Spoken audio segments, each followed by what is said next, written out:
Now, first off, I would like to say on this Sabbath day, all praises be to the Most High, the great I am, in the name of his son Yeshua, and we thank him for another opportunity to come on this Sabbath to come before you, brothers and sisters, to bring forth some key information according to scriptures. Now, for a long while, you've had the Christian theologians teaching that one should not go into the Apocrypha, which is the King James Version Apocrypha. On countless occasions, a matter of fact, I think I have a 1611 right here. Thank you. Pass it to me, please. This is pretty old. I had this for a few years. But the original King James Version, 1611, which I have in front of you. Okay? Actually have the Apocrypha in it, brothers and sisters. And I know a lot of you have heard this part before, but I have to bring this out for the newer people who might come to the knowledge of the truth and may see us going into different records and think that it's outside the Bible. When in fact, this has been hid from you by the authorities, the Jesuits and the Catholic Church, who is really over all the churches in the United States and the Western world. They really control the doctrine of all churches in America, all churches in the Western world. So you haven't received the truth concerning what records you should actually read. And they have shunned you from reading any information that would lead you to acknowledging yourself out of scriptures. And the King James Version Apocrypha, as you can see, King James Version Bible, you see the word right here, Apocrypha. So when going into the Apocrypha, we're not going into a different book. It belongs in the book. It was there when King James authorized the translation in 1611. But it was taken out.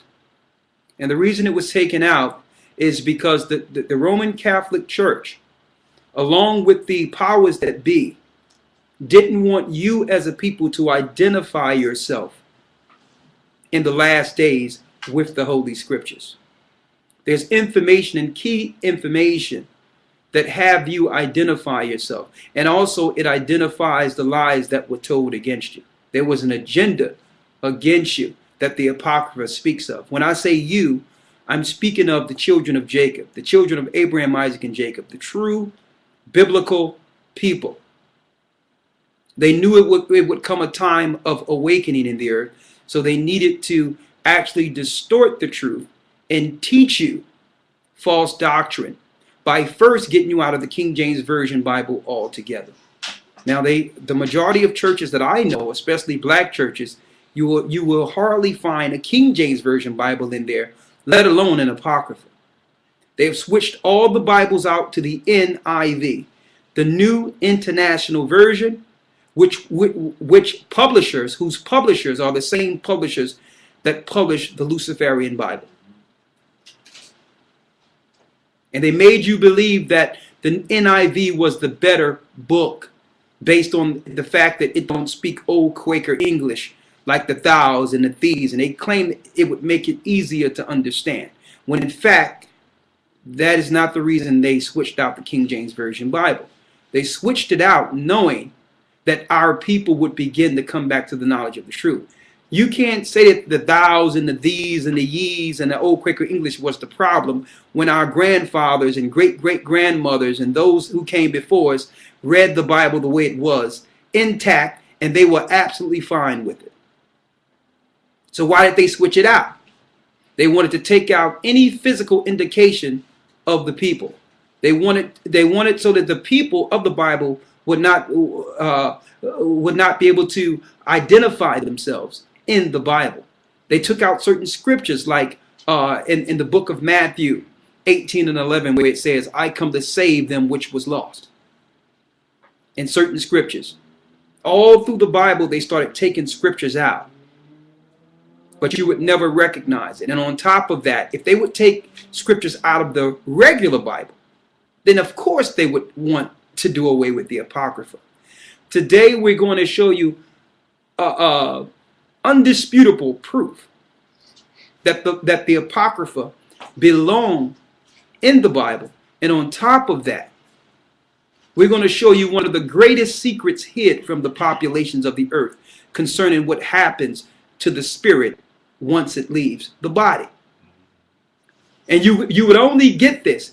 All Christians and all those who believe in the Bible would know this if they had the Apocrypha. They would understand it, because the scriptures in the Apocrypha leads us to the true understanding of what happens, that your body is eternal.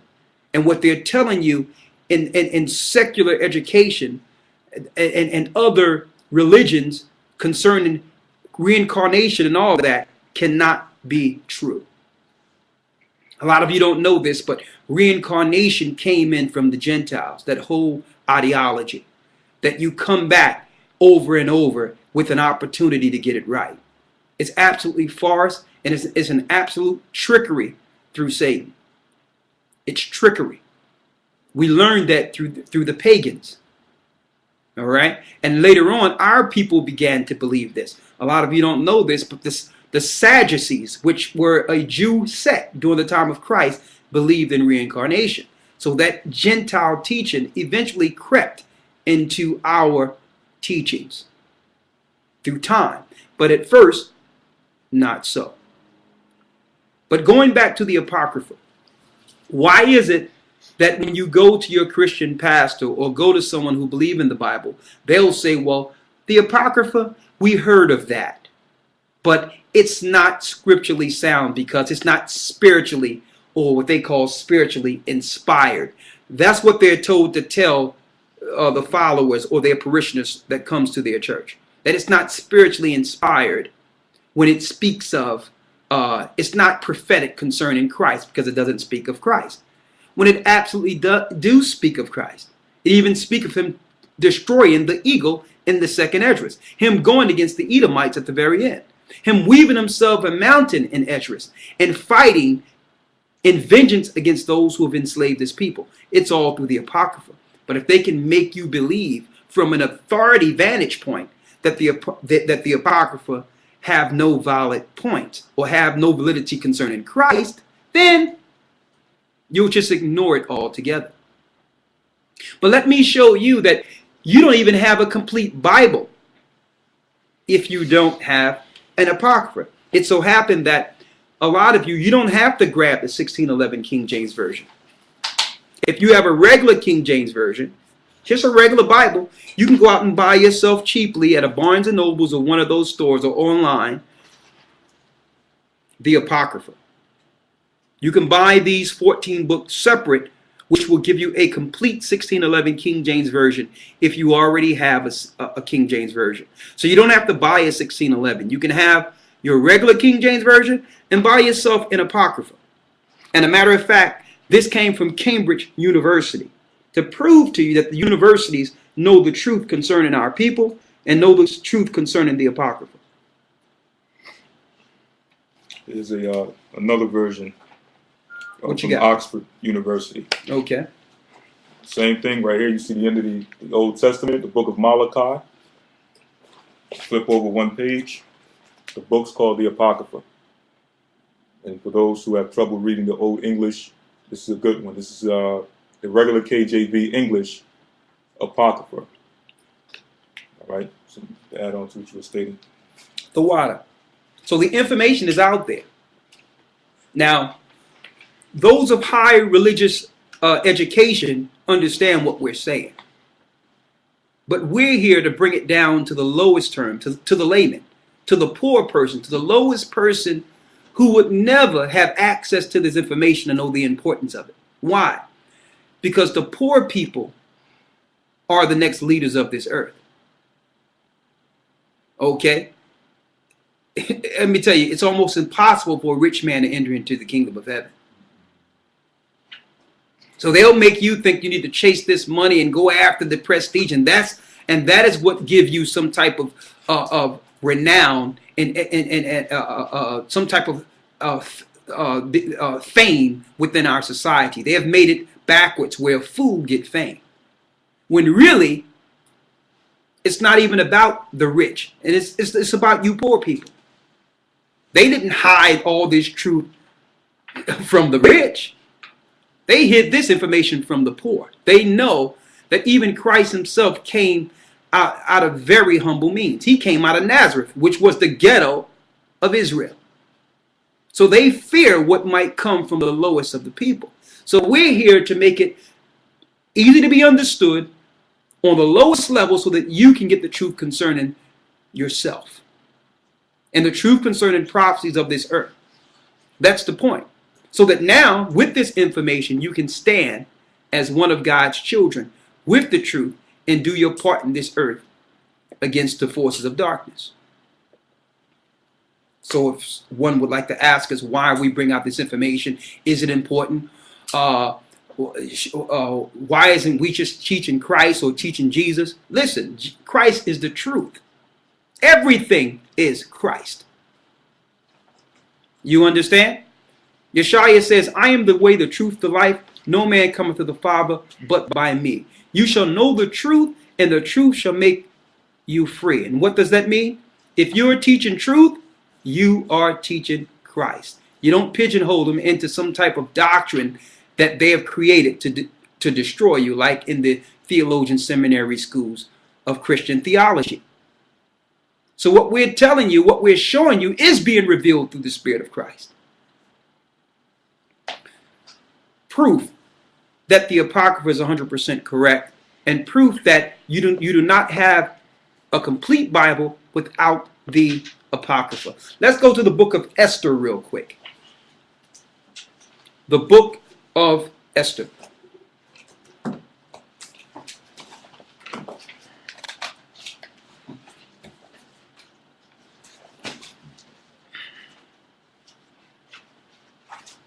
And I need you to, we don't have to read the whole book of Esther.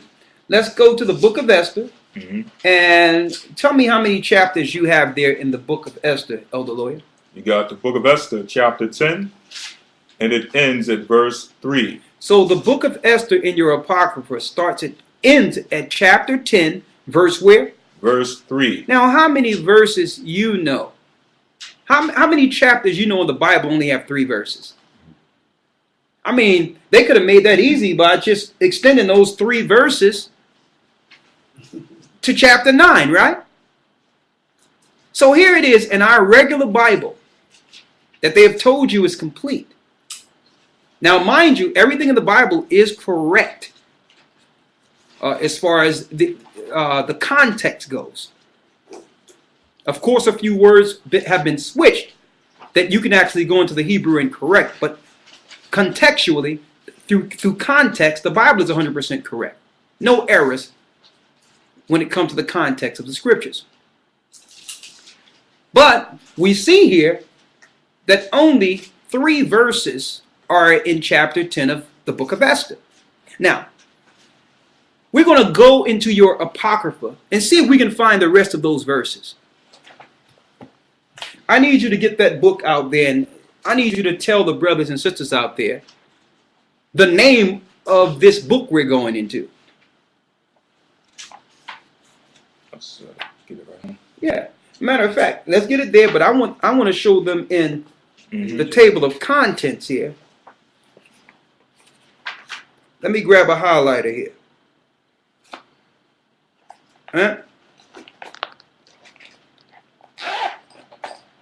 I'm going to highlight it out so that they can see it. All right.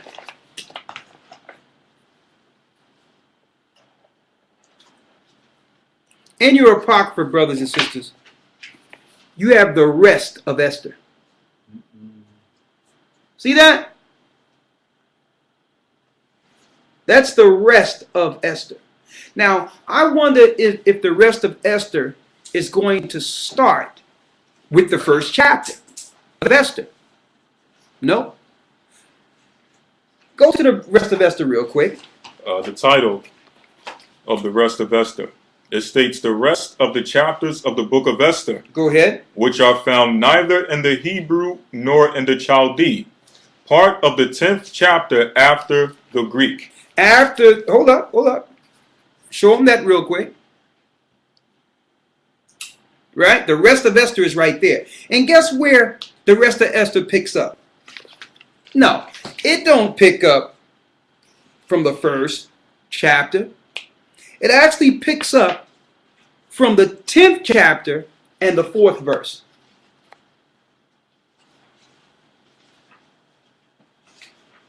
And then, well, you got it right there, the 11th chapter right there. See?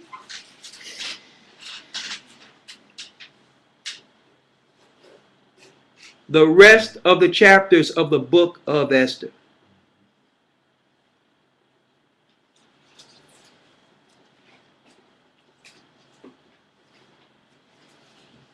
So, if I'm speaking to a pastor or someone in the Christian church and looking to prove the validity of the Apocrypha, I'm not going to go into no back and forth conversation that can only lead to discourse. I'm just going to bring forth the information. I'll ask a clear question. Okay, if this book is not correct, I need you to tell me where is the rest of Esther.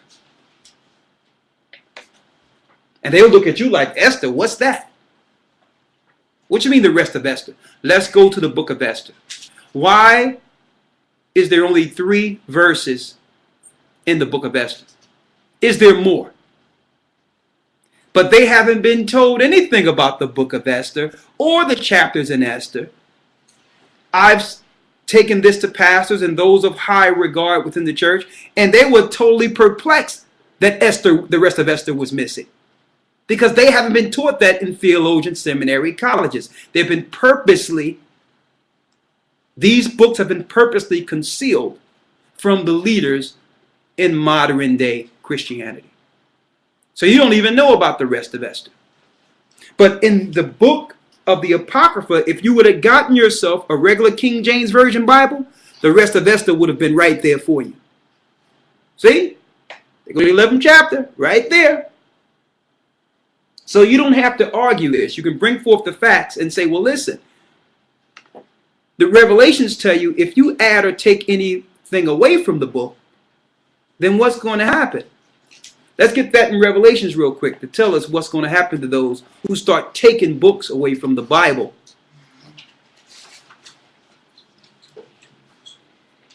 Revelations chapter 22, verse 8. Read. For I testify unto every man that heareth the words of the prophecy of this book, if any man shall add unto these things, the Most High shall add unto him the plagues that are written in this book. And you know that all these different religious Christian sects, which are harlots, daughters of harlots, of the harlot, the Jehovah Witnesses, on and on and on, have added and taken things away and created their own book.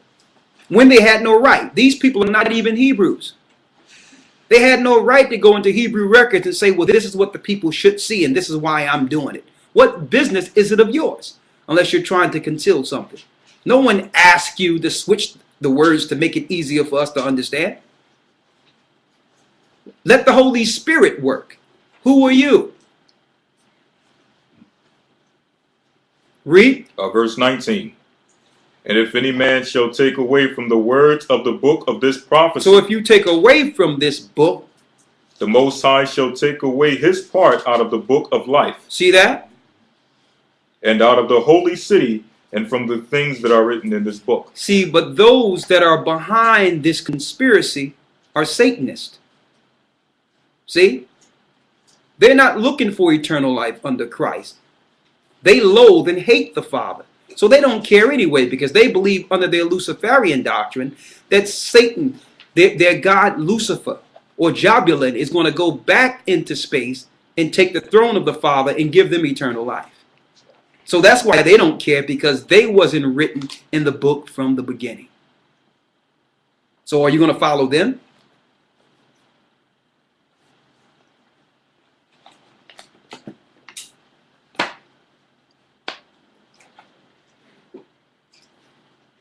Now, another reason that they don't want you to understand or know that the Apocrypha is spiritually inspired. It also breaks down those who are caught red-handed, changing the Bible and painting their own images in the book. Now, for those who are from down south, who've lived down south with your grandmother and grandfather and seen that big book up there on the mantelpiece. Growing up as a child, you're going through the Bible and you're seeing all these images, and children really can't read the Bible. So the Bible have become what? Pictures to them. So they'll go through the Bible and see Jacob's ladder and see Jacob wrestle with the angel. They'll see a naked guy sitting there fighting with an angel. I've seen all the pictures. Children revere all these pictures. See when it's supposed to be Abraham sitting there about to stab his son, and the angel stopping him, and Abram is sitting there and he's half clothed. Then you go to the end and see the crown of thorns that was on who we believe to be Christ at that time. But there's one point of emphasis, is that all these pictures throughout the whole Bible are white people. Now, I know some people like to say, oh, here we go, bringing color into it. I didn't bring color into it. When I was a child and opened up that book, the pictures were there. And through that, it psychologically trained me to believe that what my grandmother and grandfather held dear of high reverence was not us. See that? I didn't do that. Okay? But even that act of putting yourself in the Bible is actually written in scriptures. The Greeks did this. Mm-hmm. Even in old time, they did this. Let's see what the Greeks would do according to the Apocrypha. This is 1 Maccabees chapter 3, verse 47 through 48. Go ahead. Then they fasted that day and put on sackcloth and cast ashes upon their heads and rent their clothes and laid open the book of the law. Wherein they laid open the book of the law and did what? Wherein the heathen had sought to paint the likeness of their images. The heathen began to paint the likeness of their own images and put it in our record. See that? We didn't do this to their records. But they took our records once they were able to take us down and began to say that this is how Moses looked now. Moses is white.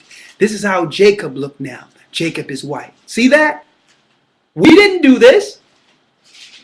So that's another reason the authorities wanted the Apocrypha out. Because if you are in the church reading your whole Bible, and some of you go through your Bible and read it from front page to back at least 3-4 times sometimes, that you would run into this and say, well, hold up.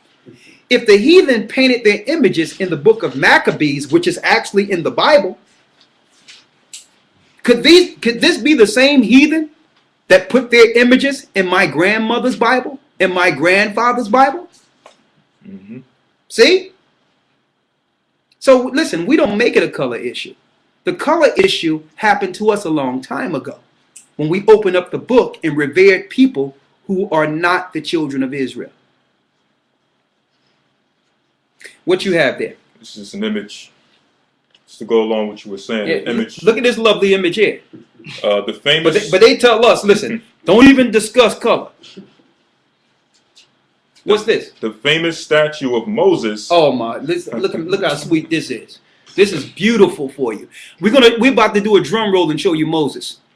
The famous statue of Moses by Michelangelo. Michelangelo, which was a known pedophile and a nasty sodomite. In the Church of St. Peter of Rome. St. Peter, Rome. They're going to Moses for you. You notice he got horns coming out. Look at his horns. This is actually a statue of Zeus. See? Statue of Zeus with 2 horns. They say it's Moses. But if you bring this out, even though they have put these pictures up, you can pass around everyone's ear. They have placed these pictures up. If I point this out, that makes me racist.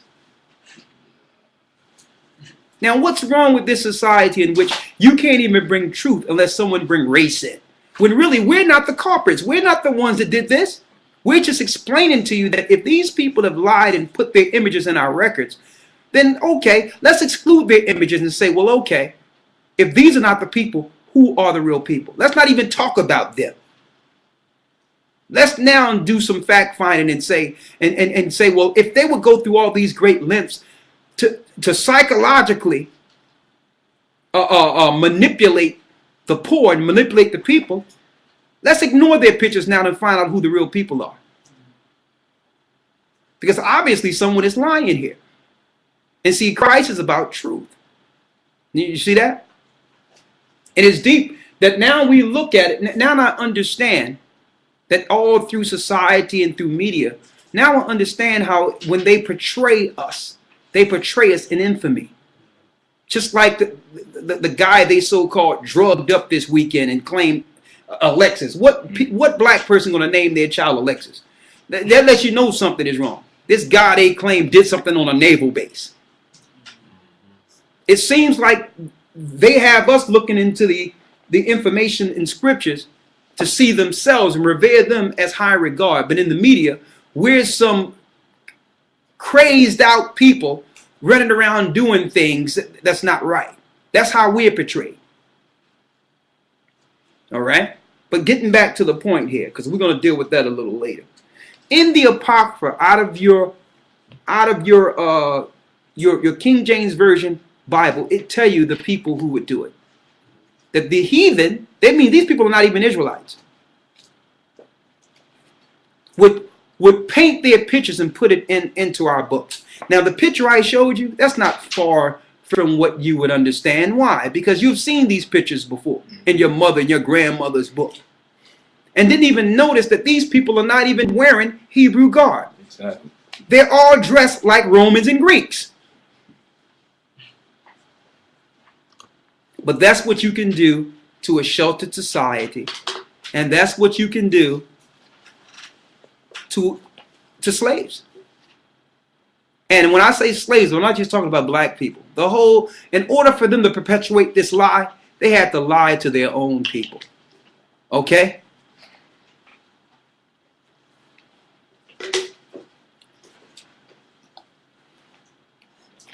Wisdom of Solomon. Wisdom of Solomon 14, verse 8. Now, mind you, we didn't even get into the deep secrets yet. This is just minimal what we've discussed up until this point. We didn't even get into the deep secrets that we're about to reveal today.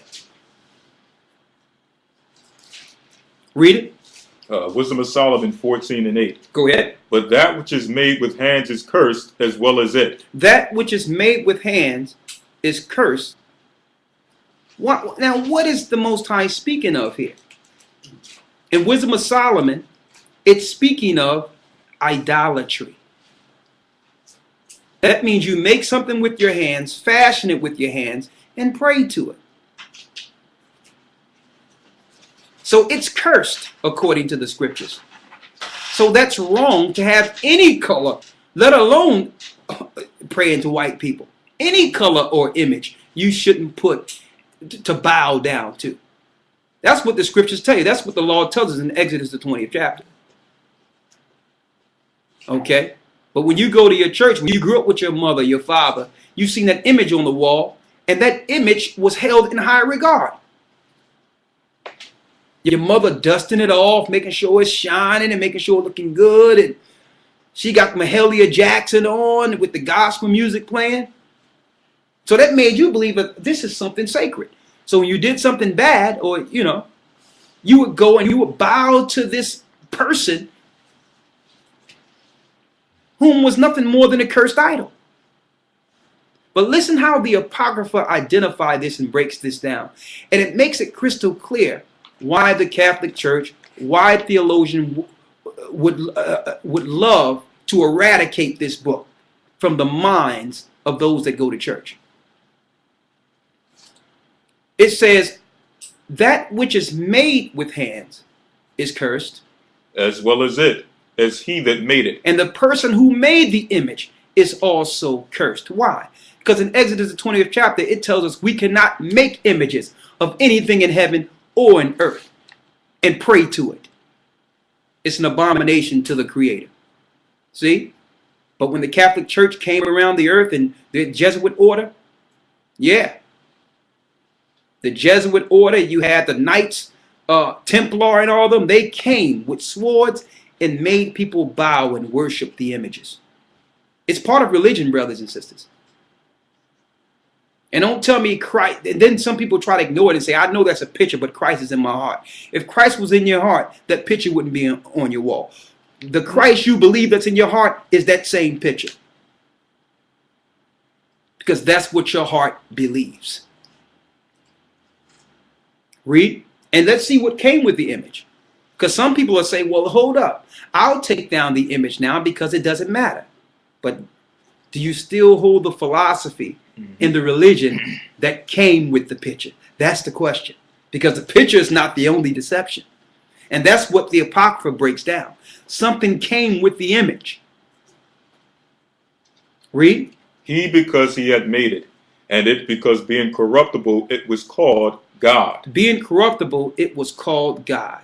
And let's see. Now, mind you, this was years before the Rodrigo Borgia family, which you can actually see a series on now. And the popes came up with this idea of painting false images.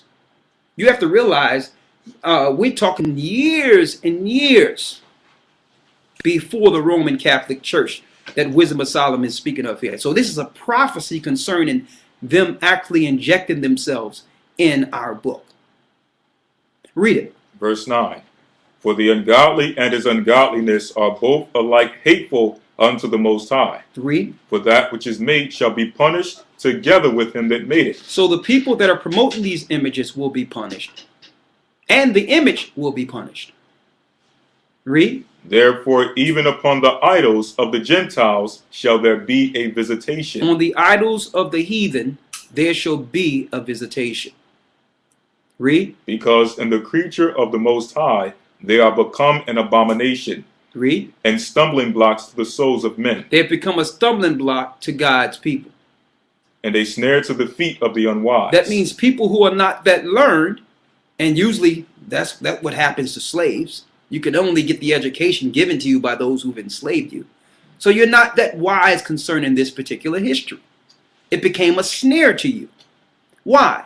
You have many people out there with all these issues and problems that need the Bible. They need the book. The book is the only answer. Not your pills, not your psychiatrists, not your doctors, not Oprah, not Dr. Phil. The Bible is the answer. But you have so many people that now will not even go into the Bible because they believe the book is not theirs. Based on them, the heathen, placing their images in the book. They'll just ignore all this wealth of information out of the Bible strictly as a revolt against white people. See that? So that became a snare to them. I know some people are spiritual enough to get over what they've done, but others are not. Others will look at it and say, well, if these are the same people that delivered me the Bible and did all these things to me, I don't want the Bible either. See? Because they've been taught that the Bible don't belong to them. See? And all the wealth of information, especially prophecy, is now being ignored. And we're living in an earth of unholiness, an earth of total sin.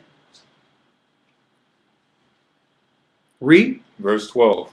For the devising of idols was the beginning of spiritual fornication. So the devising of idols was the beginning of spiritual fornication. And guess what? You can't go into a Catholic church without tripping over one. They're everywhere, even outside. You're not supposed to have the dead with the living. No, as soon as you go to a Catholic church, you see a cemetery. You see dead people buried right in front of the church. Who want to walk in there? You're not supposed to have the dead with the living. That's an abomination in itself. That's the worship of the dead. So when you're lighting a candle to this saint or that saint, some of these people who have died in the church, whom the Catholic Church calls saints, are buried in that same church you're praying to. Read. And the invention of them, the corruption of life. Verse 13. Now it's going to go into the story now. For neither were they from the beginning, neither shall they be forever. Go ahead. For by vainglory of men they entered into the world. By vainglory of men they entered into the world. When it says vainglory, when our people were taken down, the conquistadors and the Indians and all the people that were brought under enslaved ships, when they were taken down, the conquerors, through their flattery, through their boastfulness, would say, I can get these people who was once great people to bow to our leaders, who are the real children of gods. So they would take down those of Sadducee, or those of ancient understanding within every tribe, and they would set up their own selves as gods in reverence to the king. And guess what? The Apocrypha gives us these details. Read. For by the vainglory of men they entered into the world. Go ahead. And therefore shall they come shortly to an end. For a father afflicted with untimely mourning. For a father inflicted with untimely mourning. When he hath made an image of his child, soon taken away. So an image of a man's child was taken away. Now honored him as a god. And in a foreign land, they honored this same child as a god. Now, this is deep. I understand why the Catholic Church was in cahoots of taking this out. Because this was a prophecy of the Romans, Rodrigo Borgia, okay, the sixth Pope of Rome, having his son, Cesar Borgia, taken to a foreign land and be reverenced as Jesus. That's your white image. See? Now, Cesar Borgia wasn't even a good guy. He was a triptych of poisoners. The Rodrigo Borgia is where you get the original family from the movie. That's where they get the base narrative from the movie The Godfather. Mm-hmm. He killed off all his enemies through poison to gain the throne. And this son, who was known as an evil man in Rome, was reverenced as a god to slaves. They even show that in a video game Assassin's Creed. Okay. Well, they say it's even in the video game Assassin's Creed that the Borgia family were murderous, Satanists, and the same evil people that took over the New World.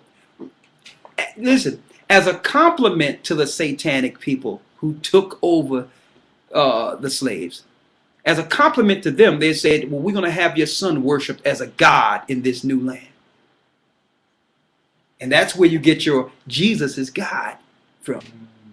Because when your child see that picture of Cesar, they're looking at their God. See? Now the Apocrypha breaks it. Listen what the Apocrypha tells us.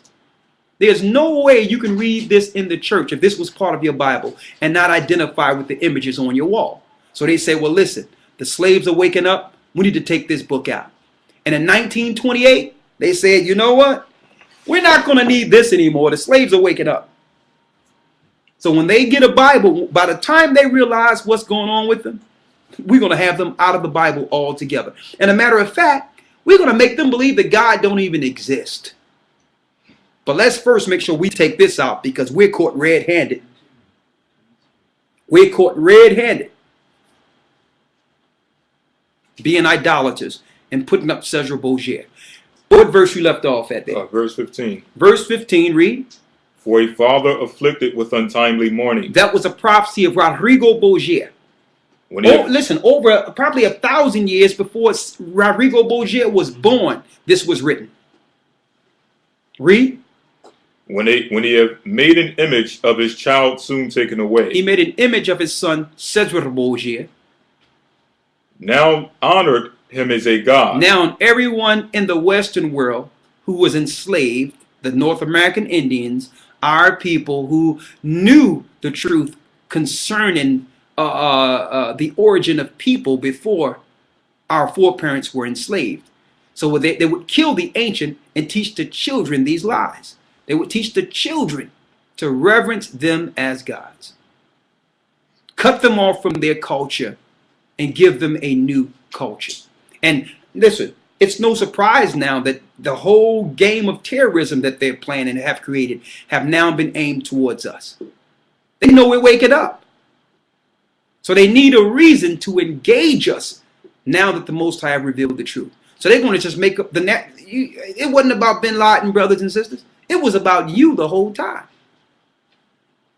Now you see the new face of terrorism, right? Because you're no more good to them. Awaken.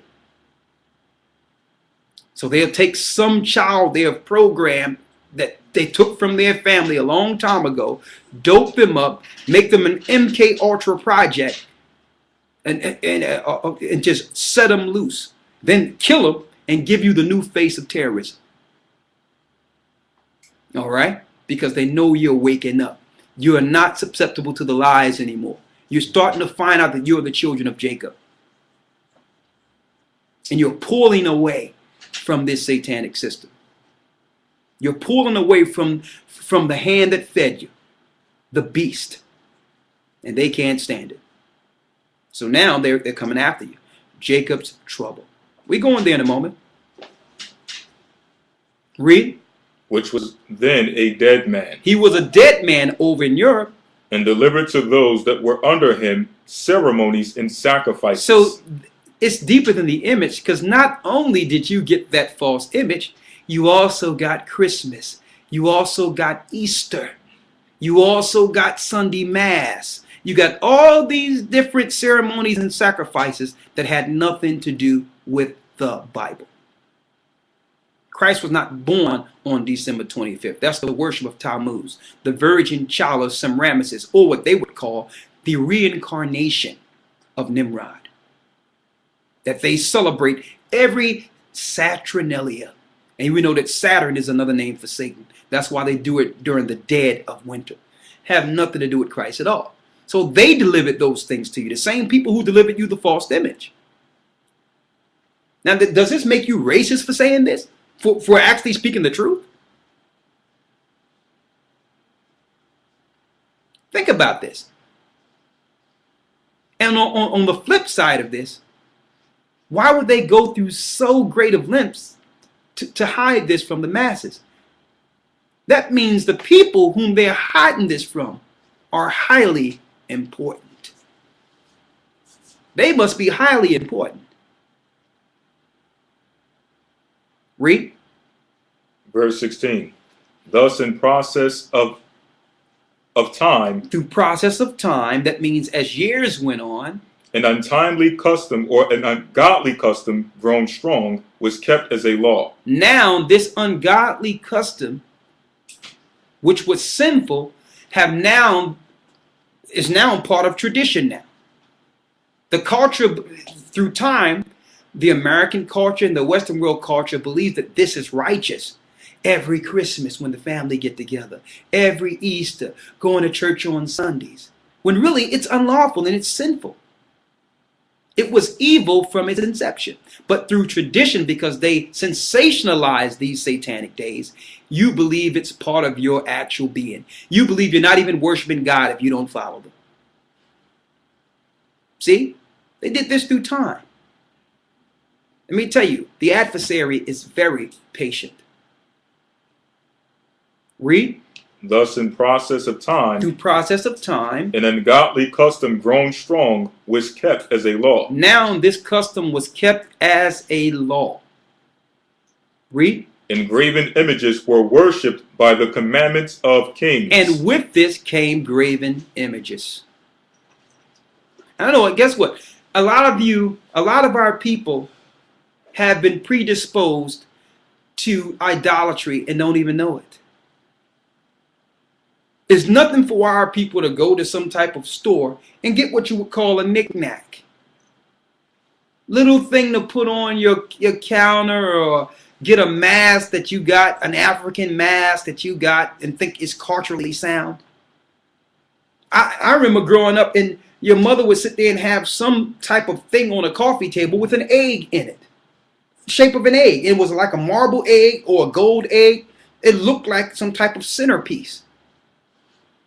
So it's so embedded in our society that we go out and get little things and put on our shelves and don't even realize that's an act of idolatry.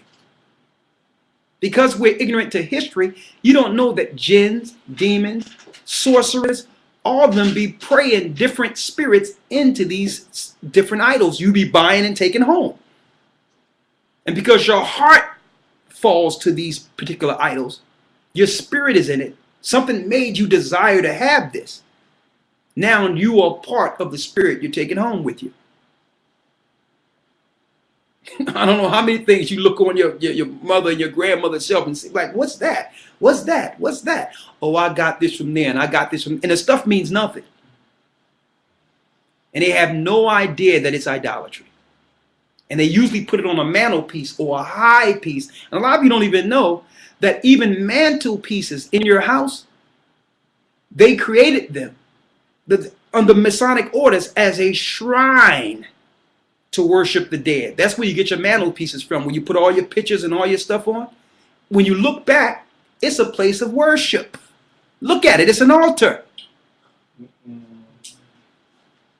It's an altar. It's a shrine to the dead. It's a mausoleum. But we've been so inbred and conditioned by the pagans. But finish reading. Verse 17. Whom men could not honor in presence. Why they couldn't honor Sesra in presence? Because they dwelt far off. They took the counterfeit of his visage. Counterfeit means fake. They took the fake face of this man, this man's son, which was Sesra Bourget. Read. They took the counterfeit of his visage from far. They mean it took his fake face from far. So if we identify this fake face or counterfeit face, it's not racist. It's actually showing you the hands of Satan lying on God's people. So that when God's people awake, they're not going to see themselves in the book. They're going to see a counterfeit. See? And they'll reverence a counterfeit. See? Read. And made an express image of a king whom they honored. And they made an image of a king they honored. To the end that by this, their forwardness, that they might flatter him that was absent, as if he were present. They did this to flatter the king. They did this to flatter the Pope. They made a known sorcerer, a known potion maker, a poisoner, the son of Rodrigo, Jesus Christ, whom you call Jesus Christ. I didn't do this. So are we wrong for identifying it? So when you look at the Apocrypha, you must view it differently. It's a treasure of history that's hidden from you. Don't listen to what those that have programmed you. Don't listen to the lies they will tell you to stay away from the book. Don't listen to it. It's actually identifying those who've enslaved you. It's identifying what we would call religious captivity, religious servitude. It's identifying those who have done it to you. So we can embrace the book without their influence. And that's what the hierarchies, the principalities in high places fear. Read on. Verse 18. Also the singular diligence of the artificer. And the artificer, that means they paid their artist, like we see Michelangelo putting up a picture of Zeus as Moses. Also the singular diligence of the artificer did help to set forward the ignorant to more superstition. So they had to make the false images so that they can actually do what? Read that part again. To set forward the ignorant. To set forth the ignorant. To more superstition. To more superstitions. They needed the pictures to enforce their lie. Because back then you didn't have movies. You didn't have films like Cecil B. DeMille's 10 Commandments. So back then they had art. They needed art to solidify the lie. Man, the Apocrypha breaks this down. It breaks it down in its totality, right? Read. Verse 19. For he peradventure, willing to please one in authority, forced all his skill to make the resemblance of the best fashion. So they paid these artists top dollars doing what this earth history calls the Renaissance. Renaissance means rebirth. So if you were always in charge and always in position, why did you need a rebirth? Because we know that the true Jews, people of color, ruled during what they call the quote-unquote dark ages of Europe.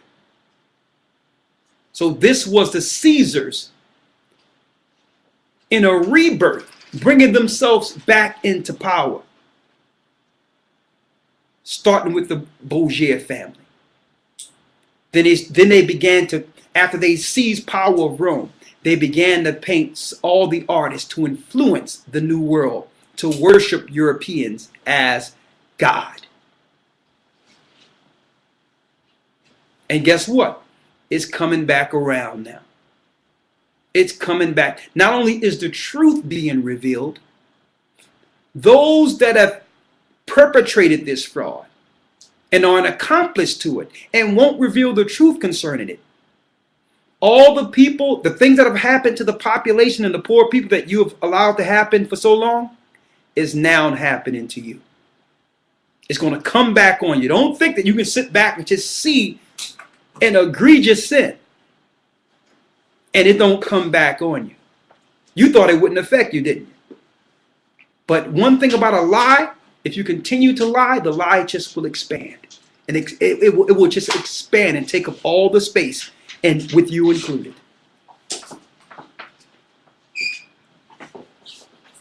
So that's the time we're in now. To where the system and the people under Satan, they can't lie anymore. So they have no recourse but to revert to physical war against God's people, like Nero did in the past, like Vespasian and Titus did in the past. They know that we are awakened now. And it's too many of us that are awakened all at once.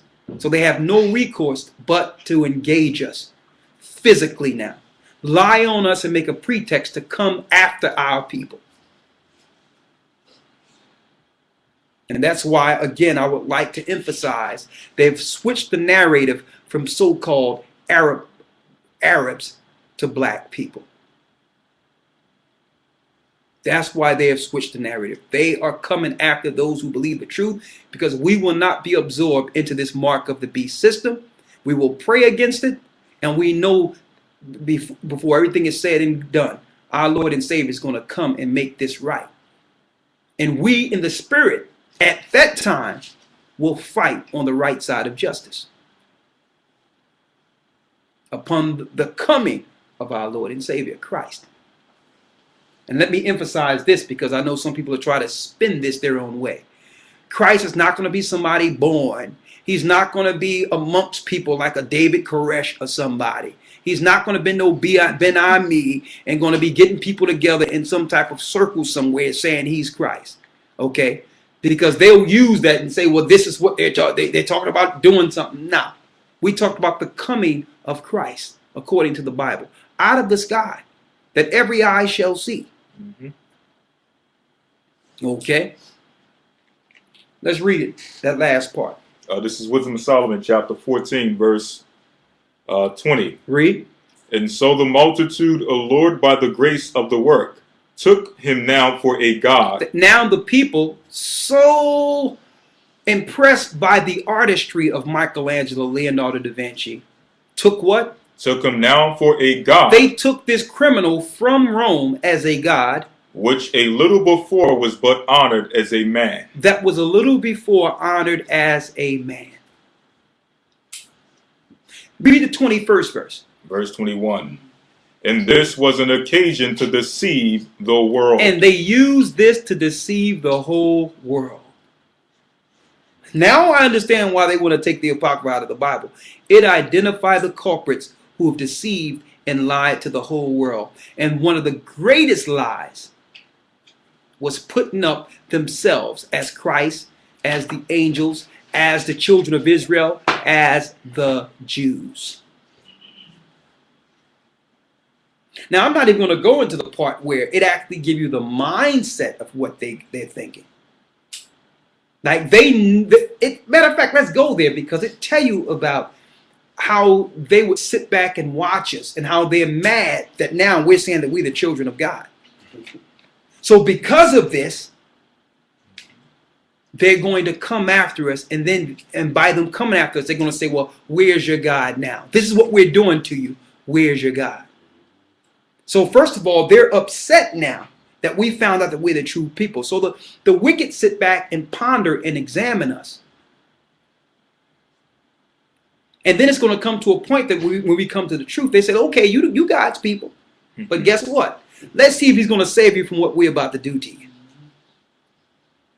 They were getting one of those toys they wound up like this Alexis guy and just make him the face of all black people and say, okay, everybody we come after, we're going to say knew him.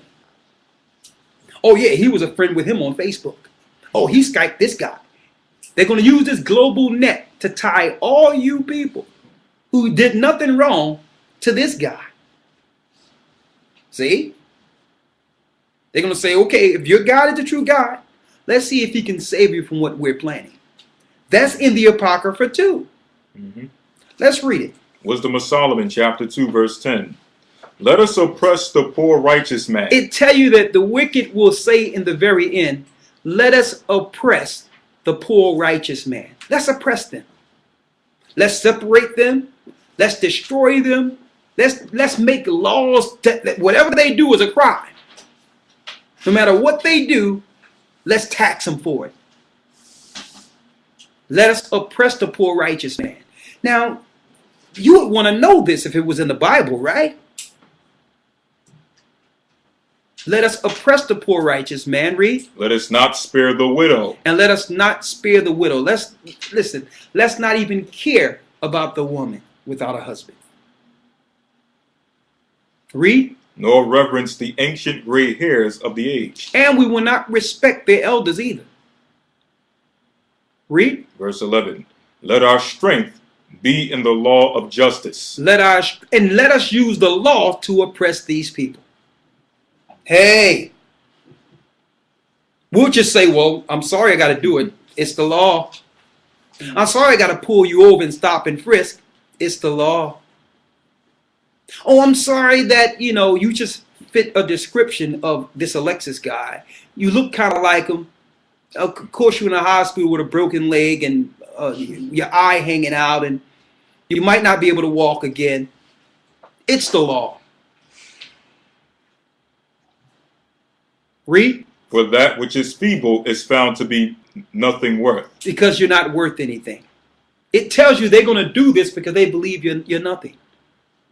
They're going to tell you, they're going to publicize all on the news programs and all on TV, be all you can be in the army and have you sitting there standing up straight and looking all sharp, running through things and high technology, and you get in the army and be like, man, it's nothing like the commercial. They're shooting you with all these drugs and bugging you out of your mind and making you into an MK Ultra project. Mm-hmm. Throwing you in infantry, and then if you find out what's really going on, hey, you better not say anything because there's a such thing as friendly fire. They'll kill you, put you in a bag, and go lie to your parents and claim that you were storming a mountain, that you was a hero. See that? It tells you they don't care about you. So of course they had to take this out of the Bible. Like, well, we can't have them have this, see this, that we'll use the law against them. How else we can get them? Oh, let's get them in family court. Even though family courts are illegal, because we know we've caused the division between them anyway, so there's going to be a lot of issues. So when one get a problem, let them come to court so we can tax both of them. Okay. Come on, come on. No one is paying up like they care about your children. They don't care if your children are being taken care of. They could care less. But they want you to come to those courts because it's not just him or her you're getting under wraps. They're going to get both of you. Now you sign over yourself as a property to the courts. See? Read. Verse 12. Therefore, let us lie in wait for the righteous. They say, you know what? We'll lie in wait for you. Read. Because he is not for our turn. He says, we're going to do everything to try to conspire against them because these people, these poor righteous people, are not for us. They loathe the American dream. They're not caught up in the deception, the satanic prosperity deception. He says, we're going to lie in wait, and we're going to wait for something to happen to come against them. Why? Because they are not for us. Read. And he is clean contrary to our doings. And he says, these people are clean contrary to our doings. They go into this Bible and look at the law and say, you're not supposed to do these things that we glorify. You're not supposed to be a homosexual. You're not supposed to be a pedophile. You're not supposed to be a killer or murderer. You're not supposed to go into a country and kill children, men, women, and children under the auspices of democracy. You're not supposed to eat pork, shrimp, crab, lobster. So when we speak of these things, they like, y'all contrary to us. The things we glorify, you people loathe. Why? Because you believe in the Bible. So we must teach your children that the Bible is just a book that was written by men.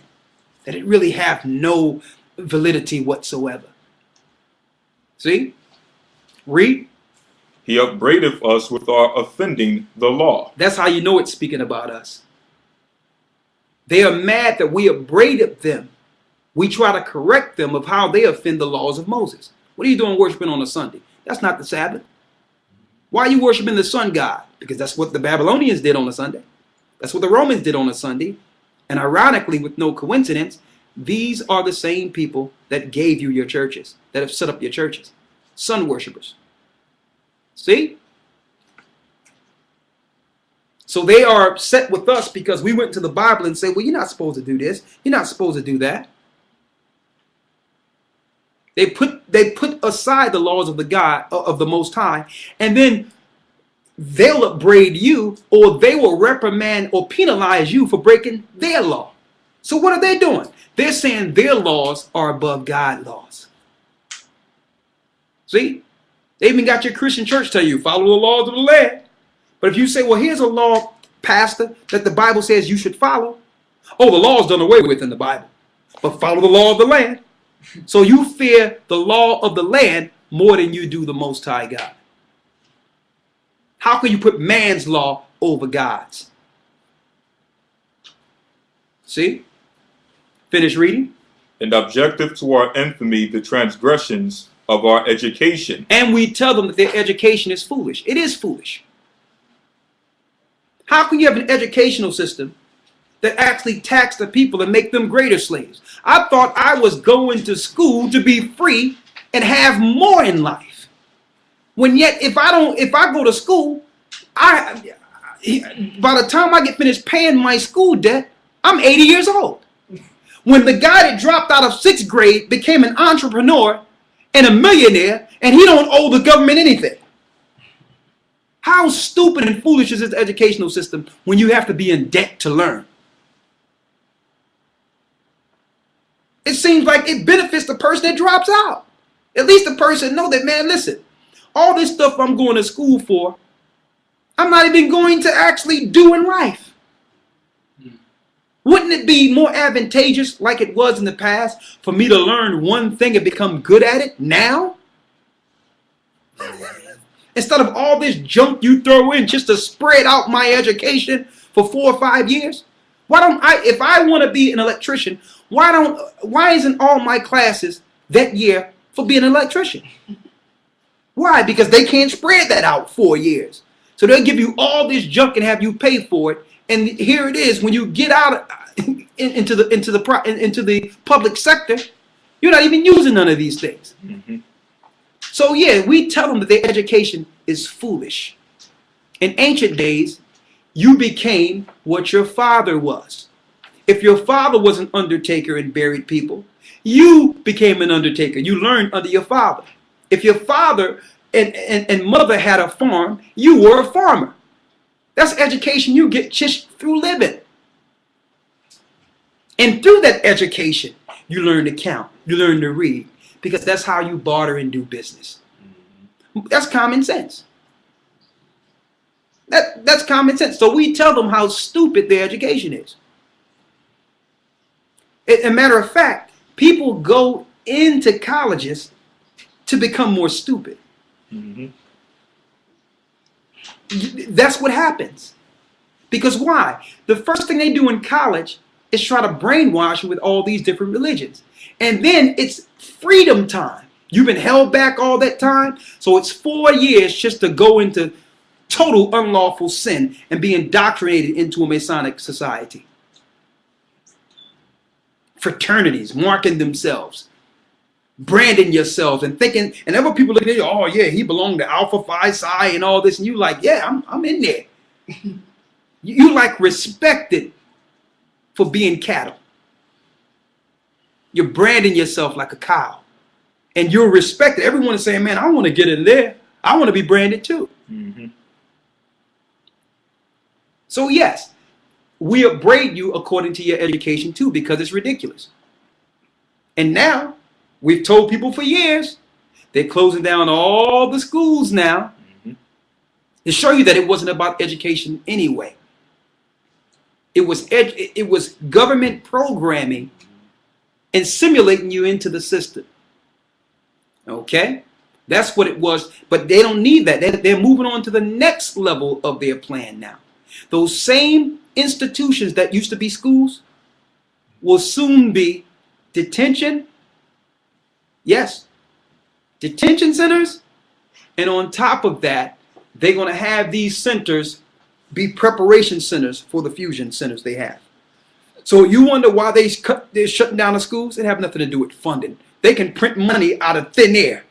Okay? If they wanted the schools there, you would have the schools. So don't lie about the funding.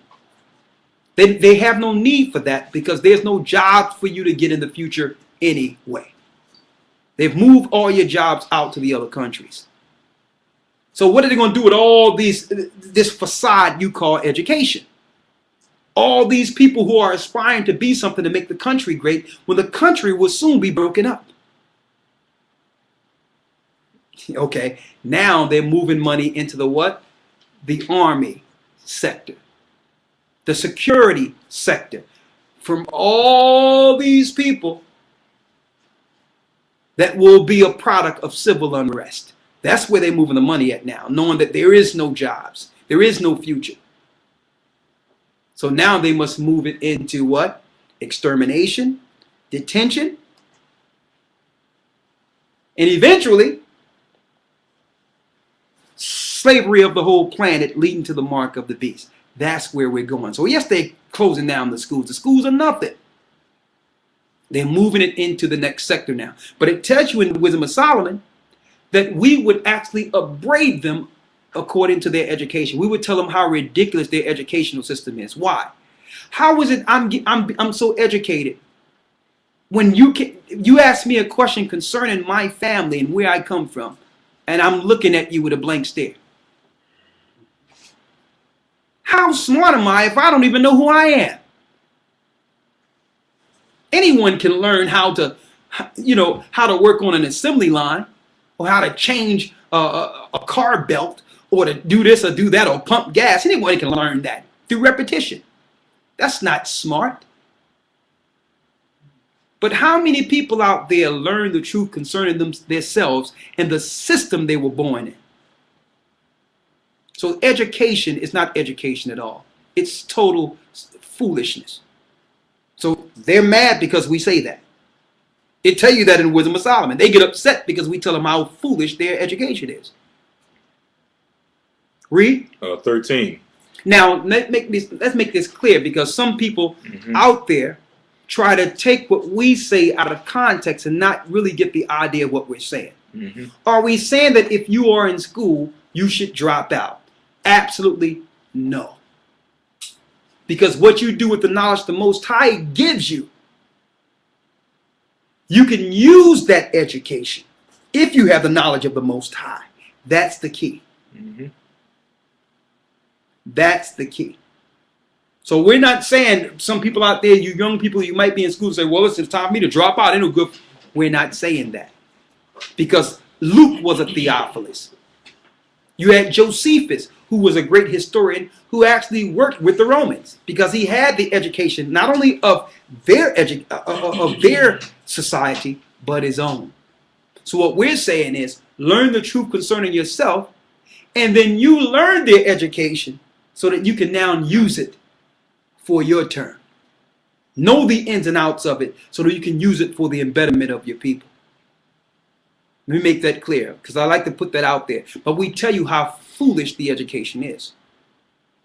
You got some people who can run a football or play with a basketball.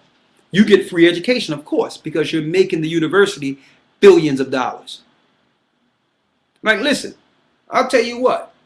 I'll pay for my own education. And why don't you pay me for me running up and down this court? Because that's where y'all making y'all real money at. But our people can't come together enough to even think about something like that. Read on. Verse 13. He professeth to have the knowledge of the Most High. This is why they're upset with us. And they tell you in the Wisdom of Solomon that these people profess that they got the knowledge of the Most High. They're not listening to our wine of Babylon that we brought over from the Roman Catholic Church. They don't believe our doctrine, the slave doctrine. They claim that they got the knowledge of the Most High. And then they'll look at you and say, well, what school did you go to? And you'll look at them and say, well, I didn't go to no school. That's the point. I haven't been programmed.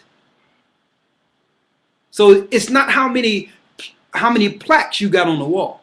Because Christ didn't have no plaques on his wall. Neither did Moses. Neither did none of the disciples or prophets. Okay? So think about that. The Bible says he's going to use the base people of this world to confound the wise. Because if we got the education from your system, then you would get the credit. The Most High is going to use the uneducated to tear down this system and show you how ridiculous it is. See? Why? Because people that learn through what they would call linear learning, they only learn to do one thing and only educated in one area, and they don't have no knowledge in any other area outside of what they're taught. That's limited education. See? But when someone have to feel their way and learn their way, they become diverse because the Spirit leads them. And that's something that you can't understand. The Spirit, they do what they have to do to survive. And that's an entirely different education you can only get through living. And when you look at it, the people in the Bible, I like to reference them all the time, like Joseph. He was thrown into a pit, left for dead, sold to the Egyptians. And his circumstance, the Most High was with him. He eventually began to rule all of Egypt. He didn't go to no school to become governor or leader of Egypt. You understand? But the Spirit was with him, and his circumstance, he operated in his circumstance and learned with his surroundings and was keen of what to do to make it. That's an education you can't get by sitting in a class looking at someone write on a chalkboard. That's education through the Spirit. And see, they are afraid for you to operate like that. Because if you operate like that, you don't need them. You understand that there's another mechanism working outside of this system, which is a spirit in which some of you ignorantly call God. That it can help you if you're not dependent on this system. If you depend on this system for education, you'll become a slave. And how many people out there that owe their colleges and owe their schools tens of thousands of dollars and don't even have a job? don't have anything. On public assistance and social programming and social and welfare and all these things. And you sit there with a piece of paper that's worth nothing. And soon, with everything about to break out in this earth, it would only be good for one thing. Because there's not going to be any toilet paper.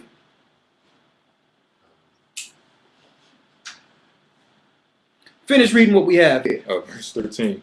He professeth to have the knowledge of the Most High. Go ahead. And he calleth himself the child of the Most High. This is what they're mad of in the Apocrypha. It tells us they are mad because these people not only profess to have the knowledge of the Most High, they what? He calleth himself the child of the Most High. He calleth himself a child of the Most High. The children of the Most High in the Bible are Israelites. They're God's people. I found out now that certain times our brothers go to certain places, they be in question. Are you an Israelite? Or do you believe that you are a child of Jacob? You believe that you're from the children of Israel? Why would they ask these questions now? They're now asking people now, like, what do you believe? Do you believe you're an Israelite? Why would they ask these questions? Brothers and sisters are being questioned with this now. Why? As long as you believe that you are black, African American, or any other misnomer or whatever you call yourselves, everything was fine, wasn't it? Now, listen, I wouldn't be surprised. I'm going to put it out there now. Now, let's document it. And I need y'all to save these and date these so that we can pull these out at a later date. It won't be too long before one of these so-called wound up nut jobs that they'll create themselves. Because as far as we know, this Alexis guy don't even exist. As far as we know, he did nothing. That was a staged situation in a closed setting. So they can put any narrative they want on that. Mm-hmm. And come to find out, this Alexis guy, he looked just like the guy that was over in England. They claimed decapitated somebody. It looked like the same exact guy. But even though we don't know what really happened, and I could care less, I'm just looking at the overall perspective of scriptures of what they will do to come after us, according to how the Most High say that how they really feel about us.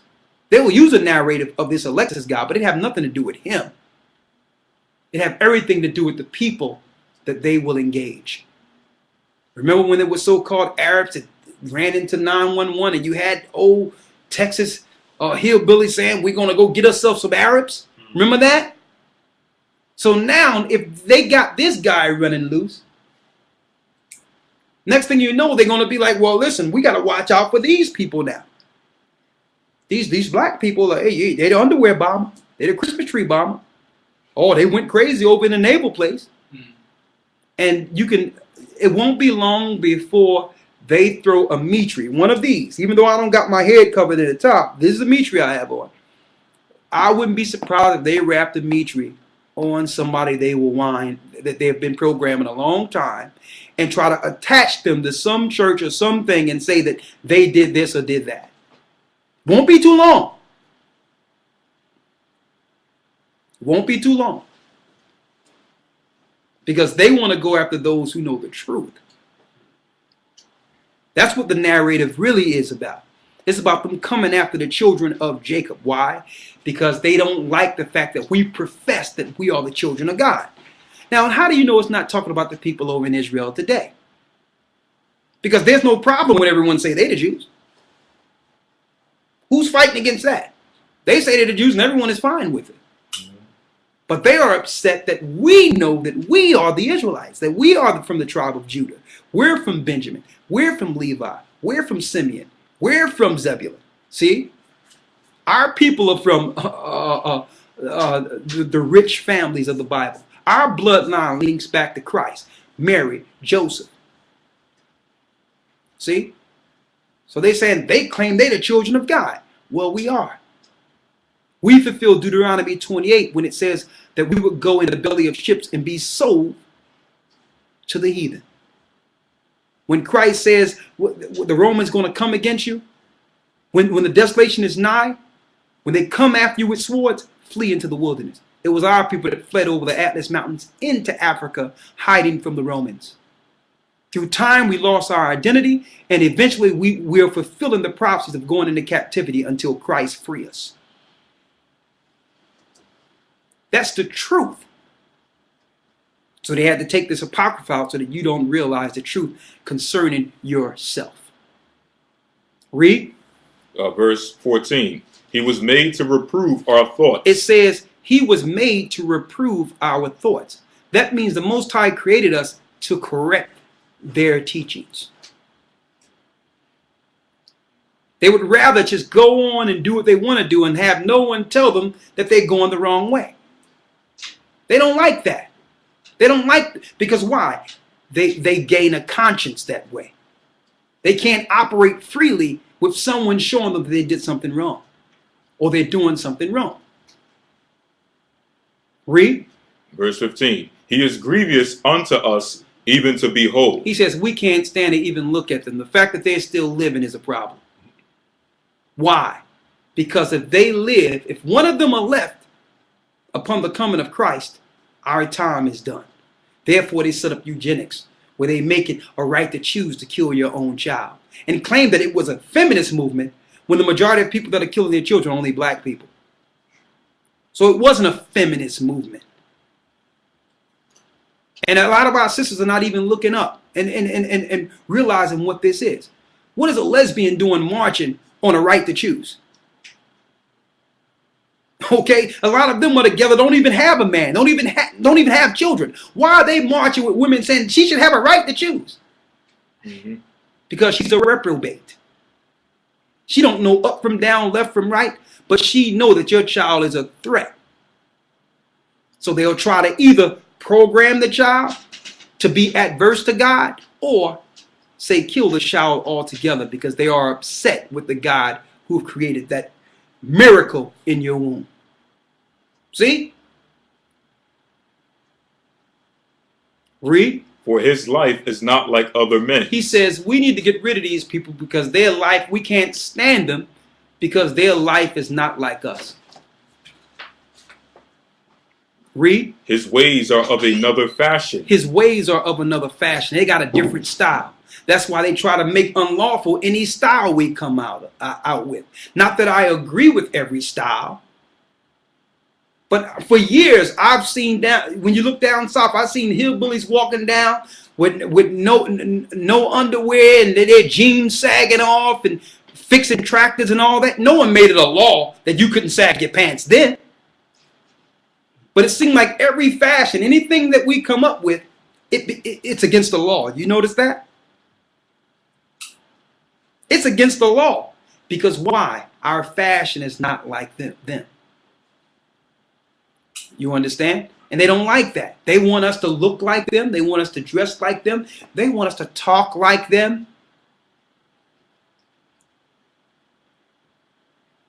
When really we need to deal with our own individuality according to the Most High. Not sinful individuality. But the Most High made us all different. And it's okay being different. Read. We are esteemed of him as counterfeits. Hold up. We are esteemed of him as what? We are esteemed of him as counterfeits. It says they are mad because we claim that they are counterfeits. Of course, the Bible says that they would take the counterfeit of their visage and put them up as a god. See? So we're telling them that no, regardless of what your religious history have taught you, you are not the people contained in the Bible. We're not saying that you cannot follow the Bible and reverence the Bible, but we're going to set the record straight. Christ was not Caucasian. The disciples were not Caucasian. They were not, and then they try to skew the line by claiming, well, they were Middle Eastern. Well, do you know that once we lived in the East? Mm-hmm. So they're going to now use geographical location as if we don't know that we didn't begin in America. And then you'd be like, yeah, the Middle East, that is pretty far. That can't be us. Knock, knock, knock, knock, knock, wake up. Where were you before you were in Africa? Okay. So when they say the Middle East, I'm like, yeah, that's fine.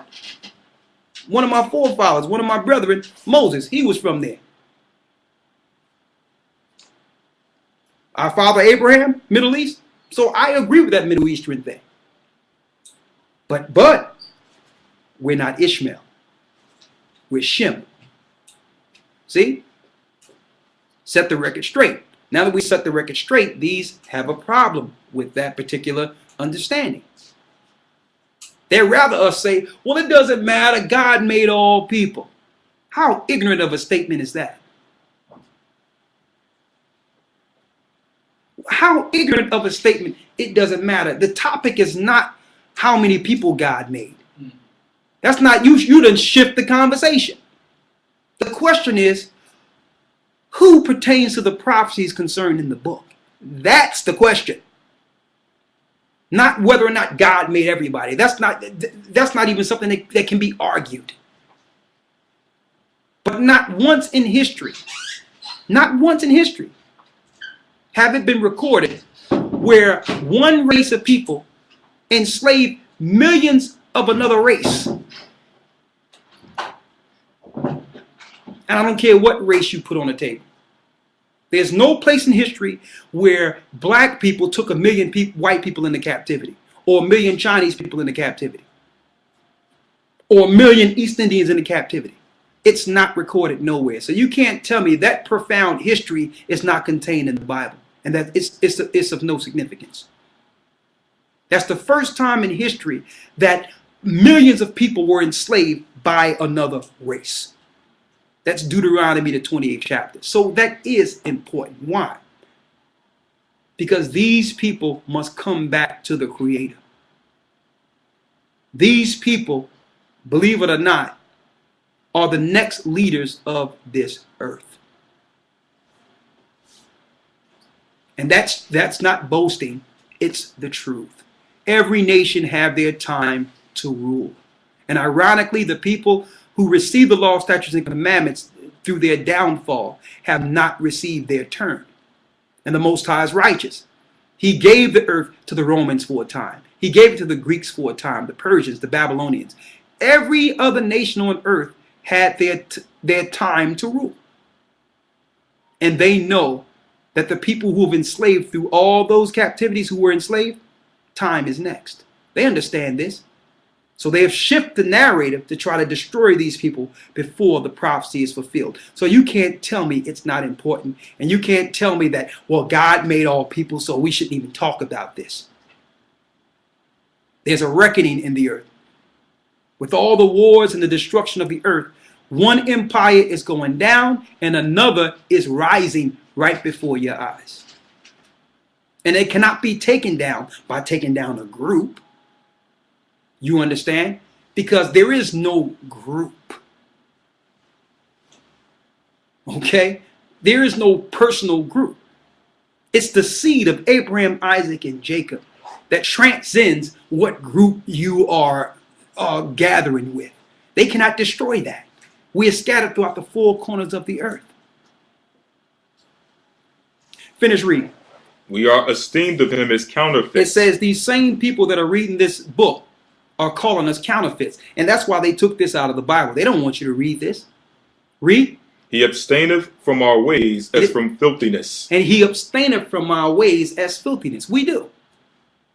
We go into a restaurant and see them put some pork bacon, I'm just using it on a low degree, or some ham on the grill, and they think they can just throw what we're going to eat right after that. And we like, excuse me, we need you to clean that grill. A matter of fact, I'm going to be back in an hour. And I want you to clean that grill. Or they'll sit there and have your food right next to some pork juice. No, we don't do that. But they'll look at us like, what? It's only grease. No, it's pork. Not only are we supposed to abstain from this abomination, it's against the law for our people to even touch it. Now that's royal. That's regal. That's a high people. We can't even be in the same room with a dead pig, let alone eat it. So they look at that and say, well, you think you're better than us? No, we don't think we're better than you. There's laws concerning what to do with these animals. And that animal is waste and disease. The Most High put the animal to eat the diseases before it gets to me. So if the carcass die and you open it up, what happens? The diseases contaminates mankind. So the Most High told us not to touch it. It's infested with worms. That's common sense. But they call it the other white meat. And I know farmers are so upset with those who know their Hebrew. And then on the other hand, you speak to a rabbi and ask him, well, is a pig unlawful? Well, we don't believe it that way. We deal with the Talmud. And only if you're kosher, dealing with a certain time of being kosher. So you mean to tell me this week you can say you're not kosher and eat pork? That's what you're telling me? Well, it's not really that way, but kind of like that way. See, that's a confusion concerning them. They claim they're the Jews, but when you put the law on the table, they make an excuse to break it. Saying, well, if it's not kosher, if you're not a certain type of Jew, you can eat pork. What type of madness is that? Where is that in the law of Moses? They'll tell you, well, it's not in the Moses. Aha.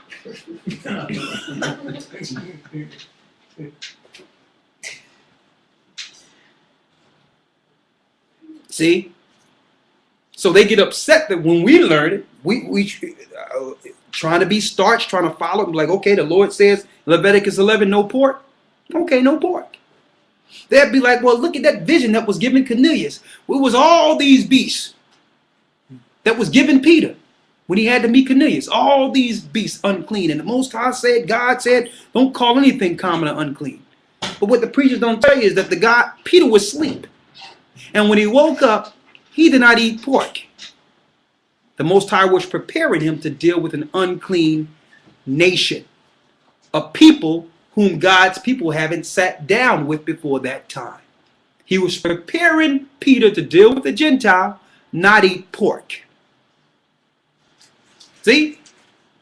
Finish reading. So they tell you the Apocrypha, they get upset that we upbraided them concerning the law, that the way that they operate, we say is filthy. Read. He abstaineth from our ways as from filthiness. Go ahead. He pronounceth the end of the just to be blessed. And he pronounces the end of the just to be blessed. So they don't like the fact that we tell you at the end of the day, the poor and the people that are being rejected will receive this earth, that the meek will inherit the earth. They don't want to hear that because why? They're in their kingdom now. They don't want to hear that something is coming better that they won't be involved in. You understand? They don't want to hear that. Read. And maketh his boast that the Most High is his Father. And they're upset that we boast that Ahiah is our Father. That the Most High gave us the law. They get upset with that. See that? They are so upset that we say that, hold up, there's no many gods. There's only one God. The God of Abraham, Isaac, and Jacob, Ahiah, Ahiah, who gave the law to Moses. And we're the people whom the law was given to. They get upset because they want you to believe something simple like, well, all nations got different gods and call them different names. But it's still they all the same gods. That's ignorant as can be. Because if that's the case, why isn't all the earth worshiping the same? And not the same gods. There are many gods, and there are fallen angels that are worshipped as gods. So don't be ignorant by making a statement that, well, all people got different ways of doing it, but there's one God at the top. No. Every nation has a false god tied to it. And that's the difference between the Egyptians' gods and the God that delivered the Hebrews out of the hands of the Egyptians. Now you tell me the Egyptians were praying to the same God? Don't fall for that ignorance. There's only one God that's above all, Ahiah, Ahiah, and all the other nation gods are fallen angels. With Lucifer at the helm. So they get upset that we bring this out. You should have seen this Jewish guy when this Jewish guy, when we were teaching, and he found out that we knew the name of the Most High. He was perplexed. Like, I haven't seen this guy up in our synagogue meetings. Let me tell you, us learning the name of the Most High and finding out who he was, as far as his name and the presence of praying to him, was not revealed by man. There's not a school you can go to, because every school led us to the same place. If you go into education, they want you to worship one of the fallen angels. Yahweh, the Tetragrammaton, yeah, that's the golden calf. Do your research. They would like you to stop there. But there's only one God. His name is Ahia, Ashar Ahia. Read. Verse 17. Let us see if his words be true. Let us see if his words be true. And let us prove what shall happen in the end of him. Let's prove what will happen at the end of him. So they're saying, okay, if y'all the chosen people, let's see if y'all going to be able to stop our plan against you. And you notice their plan is going along flawless. That will actually lead to the destruction of millions of people whom they call minorities, whom we know are the children of Israel. So when I see this thing with Alexis go down at the so-called Naval Yard in D.C., I see a bigger picture. I don't see the narrative they're putting out there. I'm seeing the fact that they're actually showing all their law enforcement the new face of terrorism. See? Then they claim that he was on some type of psychotropics. Well, that's fine, because the majority of black people, being ignorant to what's really going on, had their children in school under Ritalin or some type of psychotropic that they're going to be able to relate it to. And the psychotropics actually give you suicidal tendencies and all that. So they're going to use this narrative to come against us. That's what it's about. It has nothing to do with what happened at the Naval Yard. Now our people cannot stand up and revolt when we see our people being dragged out of the house as some quote-unquote so-called terrorist. Because they have switched the narrative. They have now changed the face of terrorism, and it's you. That's why it says in Wisdom of Solomon, well, let's see what's going to happen to them. Read. Verse 18. For if the just man be the son of God. Because if he be the son of God, he will help him. He will help him. If that God is the true God, after what we do to them, let's see if their God is going to help them, to show they're planning a plot against us. So you can't say it doesn't matter if there's a conspiracy to destroy a certain people. And only the ignorant will be destroyed in this. The majority of them is the ignorant who believe that everything is the same. No one is plotting anything. Everything is just fine. You don't realize your blood, what's in your blood. And through your bloodline that leads to kings and queens of the children of Israel, that you are a threat to the powers that be. You don't realize it's in your blood. So you're ignorantly thinking that no one is planning anything against you. When it tells you that at the very end of this, there's like, listen, we're coming after you. Okay? We don't care if you know who you are. We're going to destroy you anyway, because your children may wake up. You might be ignorant to it, but someone in your family, you might have a child that wake up one day and realize what's going on. See? Read. And deliver him from the hands of his enemies. Let's see if your God is going to deliver you from the hands of your enemies. Read. Let us examine him with despitefulness and torture. Let us examine him with despitefulness and torture. So it's no coincidence that after this so-called terrorism narrative, they made it where torture is legal to get information. It doesn't matter if they done made the situation up. Read. That we may know his meekness and prove his patience. Let's see if we can prove his patience, similar to how they killed that whole family in the book of Maccabees. Her sons, because her sons wouldn't eat pork. And fried their members in frying pans, strictly because this woman's sons didn't want to eat pork. So they're going to go, let me tell you, they're going to be torturing us and all that, especially if we know we're Israelites, to make us denounce our God. They did it before. Be like, oh, you want the mark of the beast now? You sure you don't want this? That's the time we're coming into. Read. Let us condemn him with a shameful death. Let us condemn him with a what? With a shameful death. It says, let us condemn him with a shameful death. So they're planning on not only having us go out, but have it be shame where others don't follow the knowledge of the truth. See? Read. For by his own saying he shall be respected. By his own saying he shall be respected. Read. Such things did they imagine and were deceived. So many things. These are the things that the wicked imagined and was deceived. This is what. So the Most High have given us the imaginations of those who've enslaved us. We know what they're thinking, and that's why they don't want you to have the Apocrypha. Anything else on that? It's more, but okay. Read it all the time. We're going to take the next 30 minutes, and then we'll be finished to get the last part to show you the reason why they really don't want you to find the truth concerning the Apocrypha. They really don't want you to read it because there's some information showing what was taken out.